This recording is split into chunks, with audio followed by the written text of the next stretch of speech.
Alright, so I'm working on this 150 that you just saw in the program, and I ran a compression test on it, and it came back 150 plus on all 6 cylinders, which I'll show you a picture, well, several pictures right here.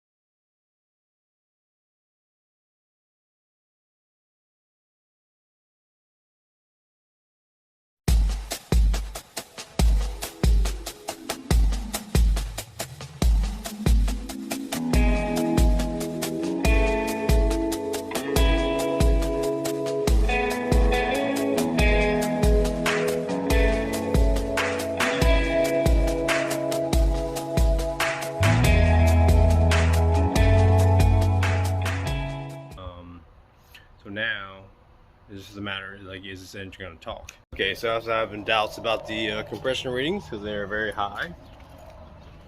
So what I decided to do was use 3 different compression gauges, which I'll show you a picture right here, and they all seem to be hovering around about 150 on all 6 cylinders. So I'm not really sure. I'm not using cheap gauges. I'm using snap-on and mat gauges, so I have 3 gauges.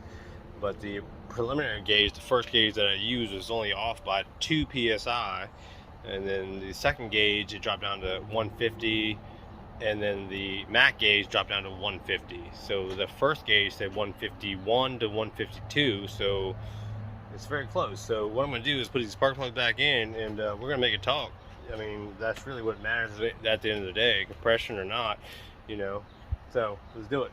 All right, so I got the battery hooked up, fuel, everything's good, but one problem here: the plastic cap is spraying out fuel, so I'm gonna have to replace that. I don't even know if I have to replace it, but maybe if I put some. No, that's cracked. It's cracked all the way through. I don't know if you can see that or not. Yeah, it's blurry, but it's cracked all the way through, so that definitely needs to be replaced before we can make this engine talk. Alright, so look at the fuel pump. It is cracked all over the place. So I'm gonna try well, I'm gonna try to see if I can find a part first to match this, but it is definitely the only crack that's showing is right there, which is leaking fuel. But I might lay some JB welder and epoxy all the way around that. Okay, so I sealed this from the inside, and additionally I put some sealant on the outside, which needs to be smoothed out just to get that done. Yeah, this is JB Weld epoxy, just trying to get this thing to work because I could not find an extra, you know, a metal part to get this fuel pump to work, but this should be functional. Yep, it should be functional. So now I just need a new screen, new filter, and pull out the old filter. Yeah, and this filter has definitely seen better days. Oh my gosh. Okay, I'm gonna have to get a smaller screwdriver. Alright, so as much as I don't want to, I'm gonna have to let the epoxy sit overnight because it's just not drying fast enough. So we will continue this tomorrow, hopefully.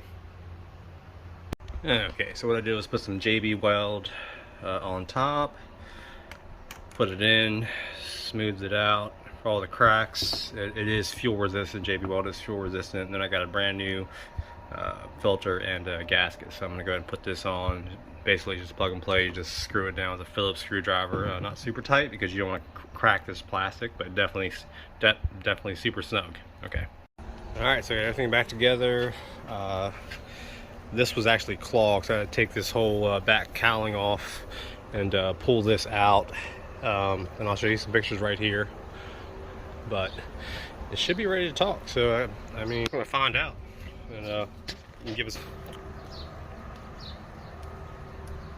Alright, and there's no leaks from the carburetors or anywhere within the fuel system. Alright, let me turn the water on.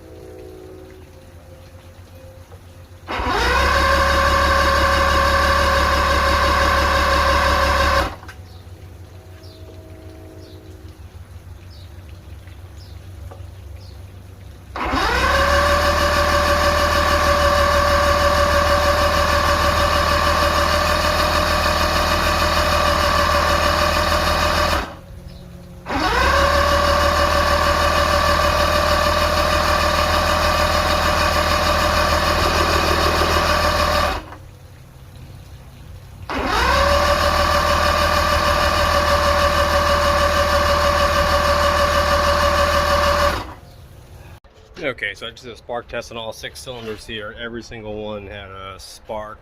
I thought maybe one was low and decided to touch and got shocked. They were actually bright blue. So now they have good compression, good spark. So now it's just a matter of the fuel. So that's the only thing it needs to run. So I'm gonna check it out.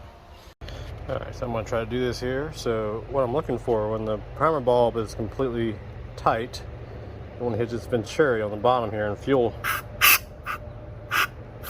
just spray out, just like it's spraying right there, if you can see that. Alright, so the top carb,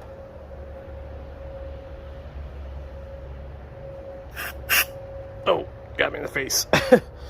Top carb, middle carb is good. The bottom carb, I'm not getting any I'm not getting the fuel spray out that I want.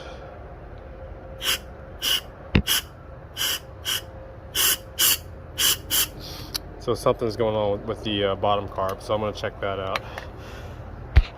Okay, so I made a few adjustments on the bottom, spaced some carb cleaner down the actual brass nozzle in the main jet. I took out the idle screw, which is really tight, so I loosened it to 2 turns counterclockwise. So I'm gonna feed it some more water, and hopefully it talks. We're gonna see what happens. Let's see what happens.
Alright, so the carbs need rebuilt. I'm gonna go turn on this water, flooding my driveway. So I'm gonna take everything apart and rebuild the carbs, which, you know, I was told it ran before all this, but obviously it doesn't. Every time I feed it some carb cleaner, it actually kicks over. So the spark is there, compression is there, so it's just a fuel issue. So now I have to rebuild all the carbs. So I will do that, and that might be in my next video. Plus, I actually want to do a video on how to set the tanks. I know there's measurements. I'm